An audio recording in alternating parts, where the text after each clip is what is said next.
Salam uşaqlar.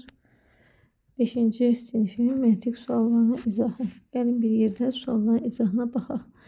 41-ci sualda deyir ki, 2 natural ədədin cəmi 15-dir. Raf bu ədədlərdən birini 2-yə, digərini isə 3-ə vurub alınan ədədləri toplayır. O ən çox hansı ədədi əldə edə bilər? Biz fikirləşirik ki, 15-i hansı ədədlərdən almaq olur? Məsəl üçün, 7 üstə gəl 8 ola bilər. Məsəl üçün, daha sonra 6 üstə gəlsin 9 ola bilər. Bizə isə lazımdır burada 14 üstə gəlsin 1-dən istifadə edəcəyəm mən. 14 üstə gəl 1-dən istifadə edirəm nəyə görə? Ən böyük hasili əldə etmək üçün.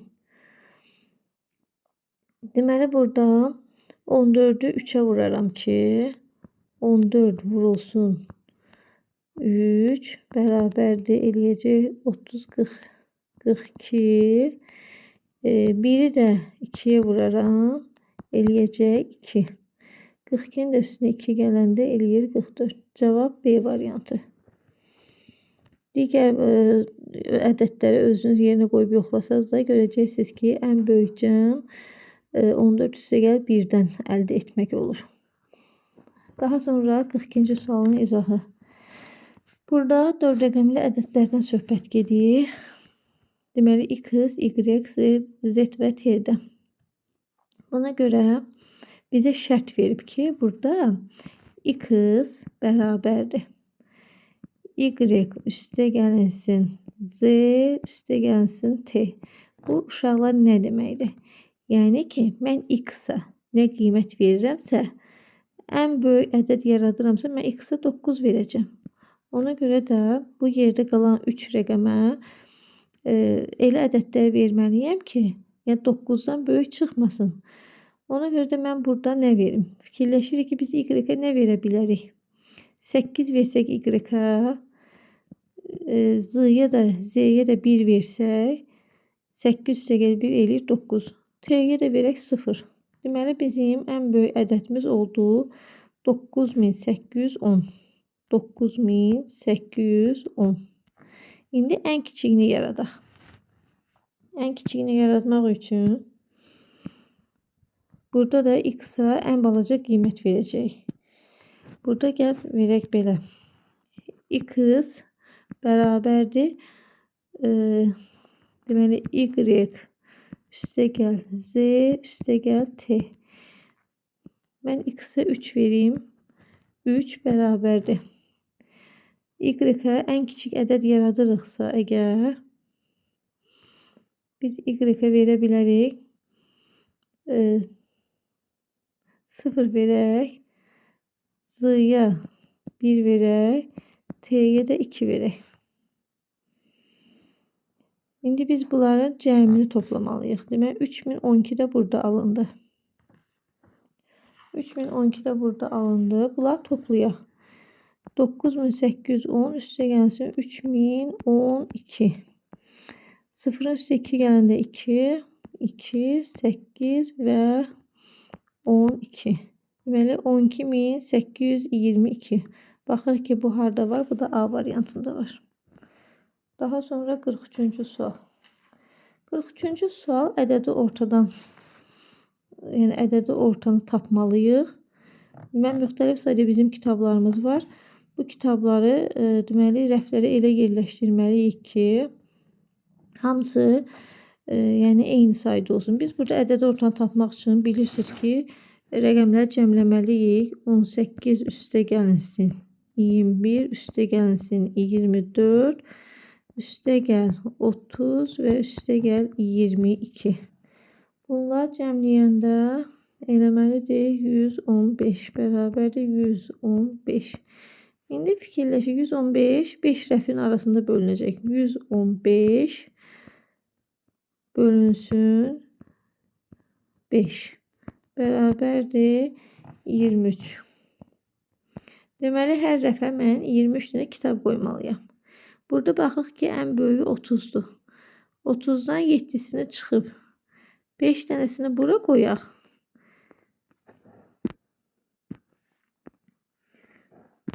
Beşini qoyduq 18'in yanına 18 üstə gəl 5. 18'in üstünə 5 gələk. Daha sonra 2 dənəm qalır. 21'in də yanına 2 qoyaq. 21 üstə gəlsin 2. Bu da oldu 23. Burada da 24'dən 1'ni çıxaq. Götürək qoyaq bunun yanına. 24 çıxılsın 1. İndi bizə sual verir ki, deməli, hər rəfdə eyni sayda kitab olması üçün ən az neçə kitabın yeri dəyişilməlidir? Deməli, ən az neçə kitabın yeri dəyişilməlidir? 30'dan 7 dənəsini götürdük. 24'dən də 1'ni çıxıb aparıb qoyduq 22'nin yanına. Deməli, 8 dənəsinin də variant D.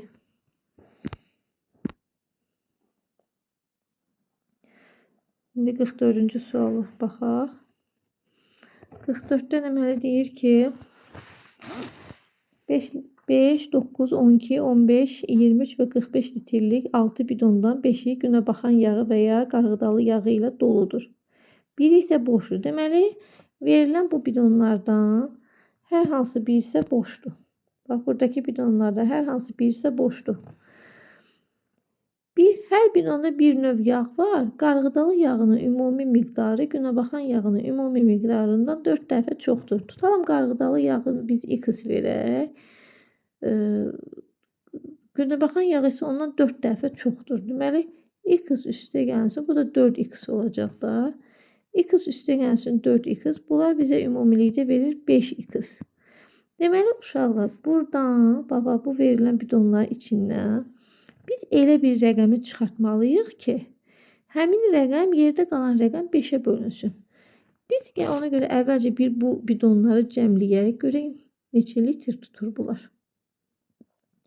Deməli, 5 üstə gəlsin 9, üstə gəlsin 12, üstə gəlsin 15. Qələmim də yaxşı yazmır, üzürlü sayın. Üstə gəlsin 15. Daha sonra üstə gəl 23. Üstə gəlsin 45. Bunları cəmləyəndə eləməlidir 109. 109. Baxırıq ki, uşaqlar, burada 109. 109. Deməli, 5x 109. Burada artıq olan biz nəyi çıxarda bilərik ki, bu 109 rəqəmi, yəni 5'ə bölünə bilən bir ədəd olsun da. Ona görə baxırıq ki, elə açıq-aşkar biz 9 rəqəmini 100'dən 9'u çıxsa, qalır yerdə 100. Yəni, burada bax, bu 9 litr tutan bidonu qoyuruq qırağa, deməli, boş olan budur. Daha sonra yerinə qoyub hesablayaq. 5x bərabərdir 100'ə. 5x bərabərdir 100'ə. Deməli, x-i mən tapıram 20. X bərabər oldu 20'yə. X 20'yə bərabər olanda, deməli, qarğıdalı yağı çox idi da. Günə baxan yağı 20 litr olur. Burada da 4'ü vururuq 20'yə, eləyir 80. 80 litr günə baxan yağıdır, qarğıdalı yağıdır. 20 litr isə qarğıdalı yağı.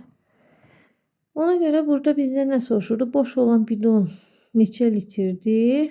B variantı. Boş olan bidon, baba, budur. B variantı. 9. Daha sonra 45-ci suala baxaq. 45-ci sualda görək bizdən nə istəyir. 45-ci sualda bizdən isə aşağıdakı kvadratların daxilinə tək rəqəmlər yerləşdiriləcəkdir. Deməli, bunların daxilinə tək rəqəmlər yerləşdirək. Buna görə eyni anda kvadratlara yerləşdiriləcək rəqəmlərdən müxtəlif olanlarının cəmi ən az neçədir? Tək rəqəmlər deyirsəm, mən məsəl üçün qoyum bura 1, burada qoyaq 3. 1'in üstünə 3 gəlsə eləyir 4. M-in qiyməti alınır 4. Daha sonra burada 4 alınması üçün mən məsəl üçün 5'dən 1 çıxaram, eləyər 4. Daha sonra da M çıx 3, burada M 4'dür. 4'dən də 3 çıxanda qalır yerdə 1. Nəyi nəyə vuranda 1 eləyir? 1 vurulsun 1, Yəni baxın, belə bir variantla alındı. İndi bizə deyir ki, buna görə eyni anda kvadratlara yerləşdirəcək rəqəmlərdən müxtəlif olanların cəmi ən az neçədir? Ən az deyirsə uşaqlar 5, 3. Müxtəlif ədədlər burada 5 ilə 3'dür. Bunları da toplayanda 8 eləyir. Amma variantlara baxırıq 8 yoxdur. Deməli, burada biz başqa ədədlər qoymalıyıq. Ona görə ədədləri dəyişək. Məsəl üçün eləyə bilərik. Nə ədədlər qoyaq? Digər tək ədədləri qoyaq. Burada 5'i qoyaq. Yəni variant olsaydı, əgər 8 variantı ən az cəm deyirsə, ona görə biz bu ədədləri yerləşdirməliydik. 8 variantı olmadığına görə biz indi variantlarımızı dəyişirik. Ədədlərimizi dəyişək. 1'in üstə 5 gələk, eləyəcək 6. Deməli, bizim m-imizin qiyməti oldu 6. Daha sonra bu da 6 olması üçün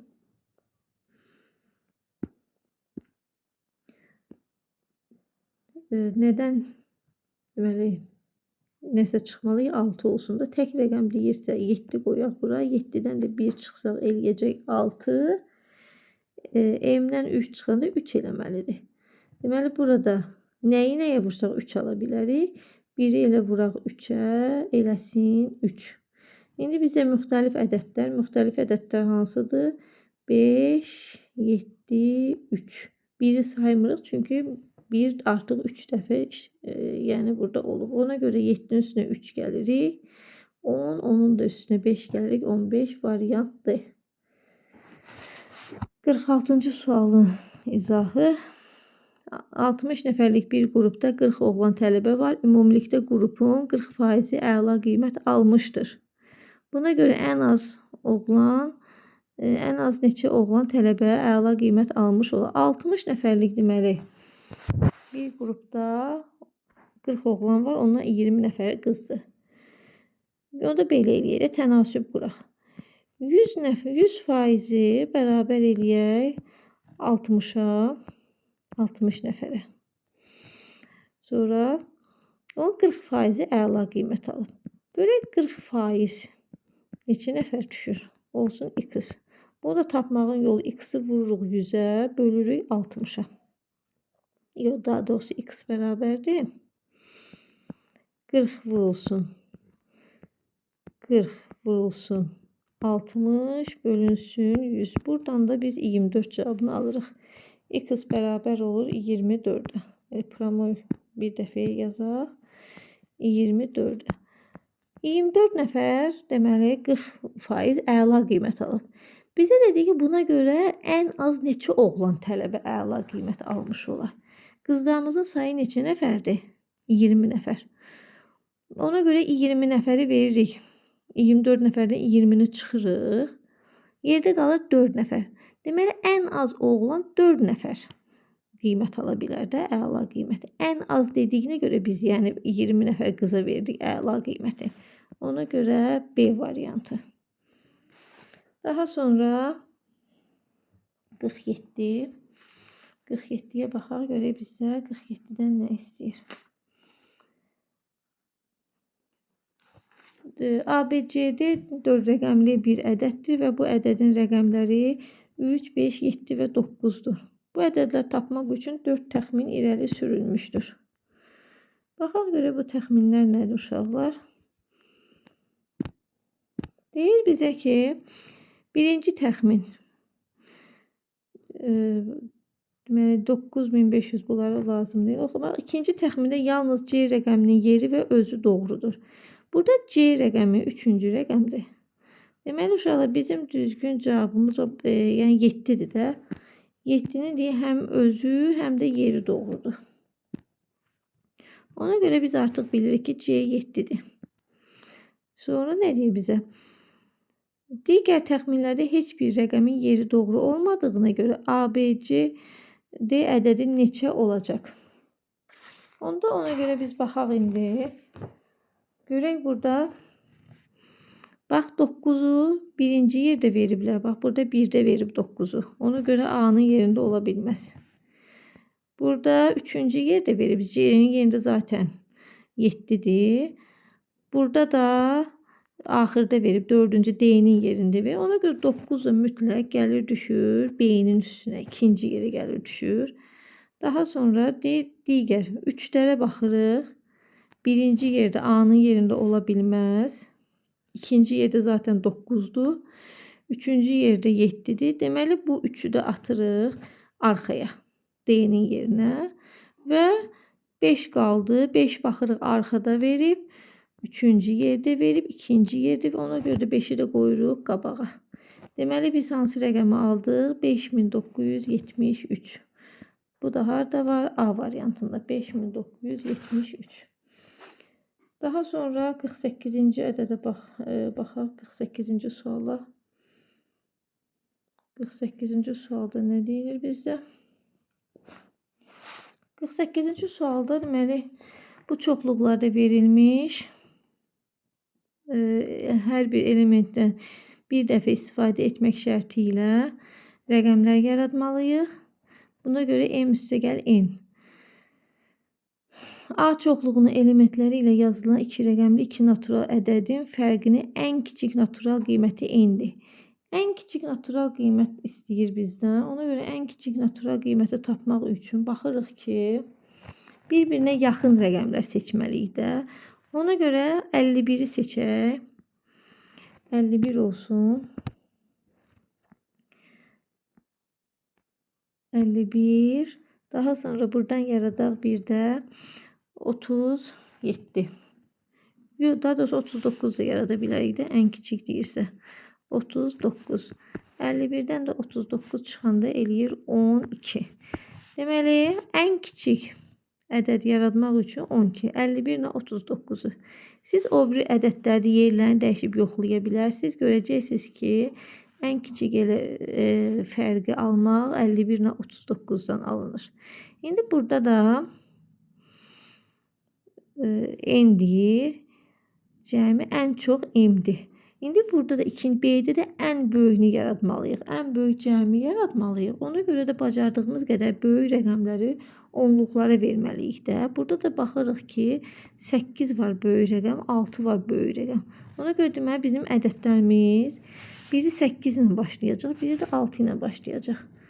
Biri olsun 8, biri də olsun 6. Təkliklər də 4'ü verək məsələn 84'ə, üstə gəlsin 62. Bu da eləyəcək 146. İndi bizdən nə soruşur? M üstəgəl n. Bunların da cəmi 146 ilə 12'ni də toplayanda eləyəcək 158. Burada harda var? D variantında var. Daha sonra baxaq 49-cu suala. 49'da bizdən nə istəyir? 49'da 5 sualdan ibarət olan bir imtahandır. Həmin sualın sıra nömrə, deməli hər sualın balı həmin sualın sıra nömrəsinə bərabərdir. Məsələn 4 nömrəli sual 4 baldır. Bu imtahanda iştirak edən Malik, Zeynəb və Sevil var. 3 nəfər var. Gəlin biz belə eləyək. Malik'i yazaq. Malik olsun. Malik. Qabağında nömrələrini qoyaq sualların. 1, 2, 3, 4 və 5. Zeynəb var. Zeynəb. Yenə 1, 2, 3, 4, 5. Daha sonra kim var? Sevil var. Bir də Sevil var. Sevil'i də nömrələyək. 1, 2, 3, 4 və 5. İndi bizə nə məlumdur? Malik 5 sualdan 3'ünü yazıb. Zeynəb ilk 4 sualdan 2'sini yazıb. Deməli Zeynəb bu aralıqda yazıb da 4 sualdan bax 4 sualdan 2'sini yazıb. Sevil ilk 3 sualdan birini doğru cavablandırıb. Sevil də bax bu aralıqda doğru cavablandırıb. Ona görə biz indi nə etməliyik? Deməli, imtahan nəticələri elan olunanda Zeynəb və Sevilin eyni bal topladığı məlum olur. Əgər Zeynəb bir sual, Sevil bir sual. Deməli, Zeynəb və Sevilin balları eynidir. Zeynəb 2 sual yazıb. Sevil isə 1 sual yazıb. Mən ona görə Sevil 3-cü sualı doğru yazıb. 3 bal alıb. Zeynəb isə 1-ci və 2-ci sualları doğru yazıb. Çünki bu da 3 bal alıb. Bunlar bax 3 3-ə bərabər oldu. Deyir bunların topladıkları xallar bərabərdir. Daha sonra da deyir ki, 3 nəfər ümumilikdə 18 bal toplayıb. Yaxşı. 3 bal Zeynəb toplayıb, 3 bal da Sevil toplayıb. Elə də 6 bal. 18 bal deyir mənə. 18-dən də 6-nı çıxanda qalır 12. Bu 12 balı Malik toplamalıdır. Biz də baxırıq ki, bu 12-ni hardan ala bilərik? 5 üstə gəlinsin, 4 üstə gəlinsin, 3. Bax, bunlar verəcək bizə 12-ni. Deməli, Malik də 3-cü, 4-cü və 5-ci sualları doğru cavablandırıb. Bizdən nə soruşur? Malik hansı sualları səhv cavablandırıb? Deməli, Malik 1-ci və 2-ci sualları səhv cavablandırıb. Ona görə olduğu A variantı. Daha sonra 50-ci suala baxaq. 50-ci sualda bizdən görək nə istəyir? 50-ci sualda deyir ki, aşağıda bir evin planı göstərilib. Müəyyən tərəflər, demək 1, 2, 3, 4, 5, 6, 7, 8, 9 və 10 ədədləri şərti olaraq nömrələnmişdir. Deməli, bunlar şərtidir. Buna görə şərti nömrələrdən hansının göstərildiyi tərəflər bilinərsə, evin tam sahəsini tapmaq mümkün olar. Sahə tapmaq üçün uşaqlar biz bax, buranı bilməliyik. Və buranı bilməliyik. Doğrudurmu? Ona görə bizə hansı rəqəmlər lazımdır? Bir mütləq lazımdır bizə. Bir mütləq olmalıdır ki, biz bax, buranı bilək. 4-ü bilsək, 6-nı tapa bilərik. Yəni 6-ya ehtiyac yoxdur. 2-ni də mütləq bilməliyik ki, bu da bu tərəfdir də.